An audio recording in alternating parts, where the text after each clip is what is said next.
नाज़रीन, दादू में वहशी जवाबदार अयाज़ पंवर पारां 3 वरियनि जी मासूम ॿारड़ी खे जिनसी हवस जो निशानो बणायो आहे। पुलिस जवाबदार खे गिरफ़्तार करे वरितो।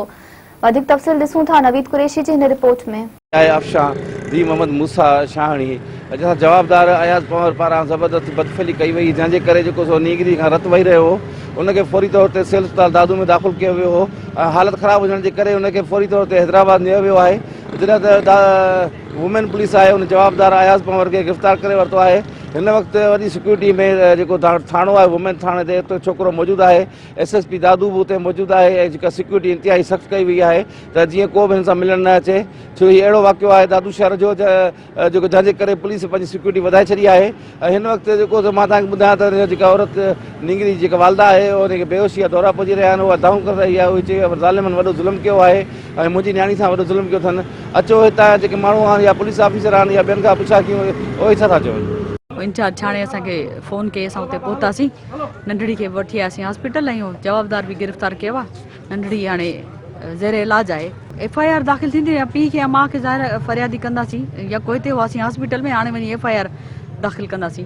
असां इहो ई मुतालिबो आहे त हिननि जवाबदारनि खे सरेआम दादू चौंक ते हिननि खे फांसी ॾिनी वञे त जीअं असांजी सिंध में अहिड़ा वाक़िया जेके रोज़ रोज़ पेश अचनि था इहे न पेश अचनि। हिन वक़्तु मासूम न्याणी जी जेका हालत तमामु इंतिहाई गणती जोगी आहे, जंहिंखे हैदराबाद रेफर कयो वियो आहे।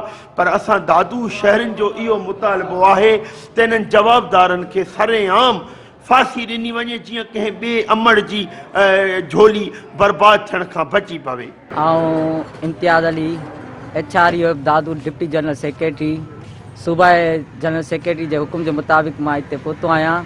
हीउ इंतिहाई अफ़सोसनाक वाक़ियो थियो आहे जंहिंजी असां HR जे प्लेटफॉर्म जे तरफ़ां पुरज़ोर मज़म्मत कयूं था ऐं असां आला इख़्तियारनि खां शफ़ाफ़ जांच इंक्वायरी करण जो मुतालबो कयूं था त हिन मामले जी शफ़ाफ़ जांच कराई वञे ऐं जवाबदार खे सरेआम फाई ॾिनी वञे, इबरत जो निशानो बणायो वञे त जीअं आईंदा ईंदड़ नसुल इन मां इबरत हासिल वठी सघनि। हीअ सॻी न्याणी असांजो मुतालबो आहे, इनखे इंसाफ़ ॾिनो वञे, जल्द खां जल्द इंसाफ़ ॾिनो वञे ऐं असां SSP दादू खां मुतालबो कंदासीं त जल्द जल्द इन ते शफ़ाफ़ इंक्वायरी कराई वञे। दुख वारो वाक़ियो आहे पूरी सिंध में ऐं सम्झो त हीअ नंढड़ी जे मासूम जी जाती सां सोग थी वियो आहे। पोस्टूं वेठियूं हलनि फेसबुक ते सोशल मीडिया ते। मूं त हर बिरादरी जे न्याणी सां ज़्यादती थींदी आहे त असां आवाज़ बुलंद कंदा आहियूं। त मां पाण शाहणी आहियां, मुंहिंजी बिरादरी जी मासूम न्याणी आहे, हीउ वॾो वैसाघाती आहे।